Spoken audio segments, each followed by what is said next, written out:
Kimberly Guilfoyle joins us now, former prosecutor, former broadcaster, currently senior advisor to the Trump 2020 re-election campaign, currently the main squeeze of Donald Trump Jr. Welcome back, Kimberly. How are you? Great to see you, Greg. So, Kimberly, real quick, I was alarmed and concerned. You tested positive for COVID. Was it a false positive? Did you actually get sick? This was, I think, you were on your way to Mount Rushmore. What happened? Yeah, well, so yes, I did test positive for COVID. I'm going to retest again, but I am currently asymptomatic, thanks be to God. So I'm being, very, prayerful and hopeful that this will continue and this is, passing through me. But I really actually see it as a blessing because I understand what so many families and loved ones, people who have suffered through this virus.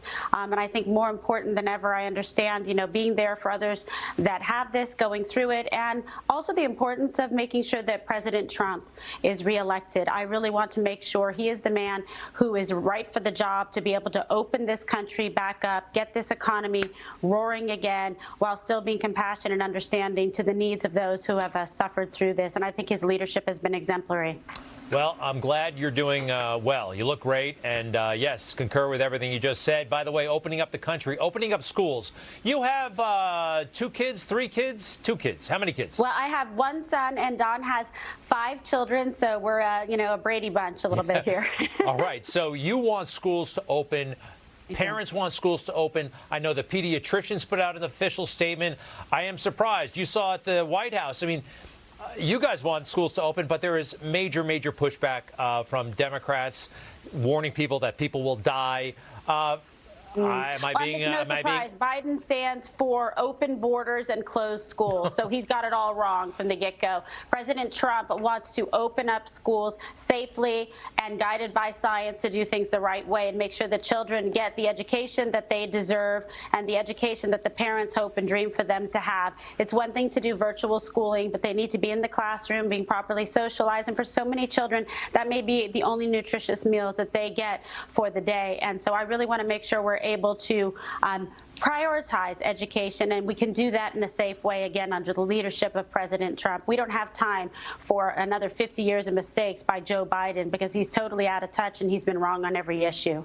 It just seems so cynical to try to keep those closed. Anybody who has doubts or suspicions about Democrats trying to stir up strife and slow down this country in order to impact the election, I think this is proof of that, quite frankly. Hey, by the way, did you catch Joe Biden's big economic rollout today?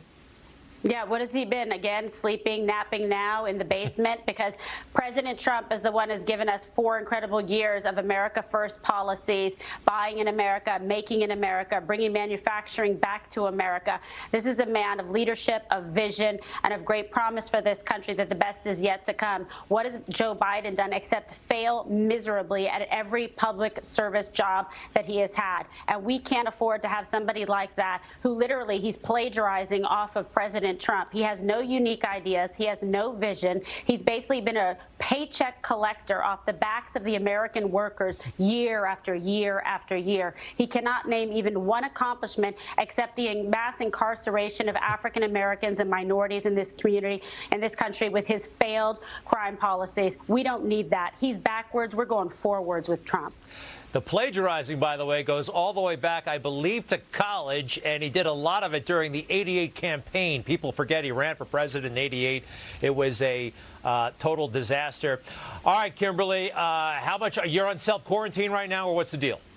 Yes, I'm quarantining, but I'm still working, as you see. But I think, I'm doing that. I'm being respectful about taking care of my health. I'm actually taking hydroxychloroquine. So, I discussed that with the president as well, and he's been checking in. Don Jr.'s been incredible. So I thank him for being so wonderful to me during this time. And for so many of the people out there, it's been incredibly heartwarming to see the love and the support and the prayers that have come my way. I feel very blessed indeed. Terrific. Fantastic. Hey, by the way, the last time you were here, I asked you about Air Force One. Had you ever gotten a ride on the plane? You told me you've been on it like 55 times. No, I didn't. I'm curious, though, have you ever been on the presidential helicopter Marine One? And by these photographs, I just saw one. Yes, you have been on Marine One, right? Been, yes. All right, so I'm going to show the people at home what it looks like on the inside. The president has his own seat. It looks actually pretty nice. Where do you sit when you're on this thing?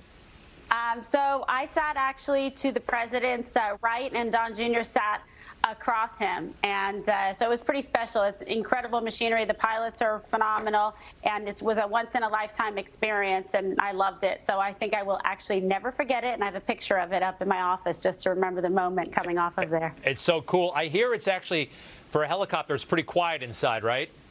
Yes, it's beautiful. It's incredible, just the way that it flies, and it's just effortless, and you don't hear anything. It's amazing.